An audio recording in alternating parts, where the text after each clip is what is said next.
જય માતાજી મિત્રો, હું મારા ઘરે આવ્યો હતો અને આ છે મારા કાકાનો છોકરો અને આ છે મારા ફાઈનો છોકરો.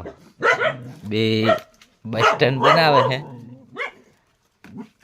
નિશાળ લઈ જવાનું છે. બસ સ્ટેન્ડ બનાવીને બે બસો બનાવી છે. આરી એક બસ બનાવી છે, એક બસ આરી બનાવી છે. આ છે અશ્વિનભાઈ, આ છે ગોપાલભાઈ.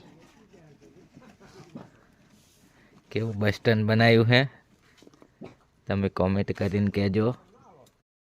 આ છે પુષ્પરસ બારી, ઓલો છે બાકડો, એમાં એક માણસ બેઠું છે. મિત્રો બસ સ્ટેન્ડ તૈયાર કરી નાખ્યું છે. પહેલાં ઓલામાં એક જ જણો બેઠો હતો, હવે 3 જણા બેઠા છે ને એક જણો અહીં બારીએ પૂછવા આવ્યો છે. બસ ચારે આવશે એમ. અને આ માનાવાડા ગામનું બસ સ્ટેન્ડ છે. શું બોલશો કોમેડી? બેટાની બસ તો કઈ હે ને આ ક્લાસ. બોલો બે ભાઈ.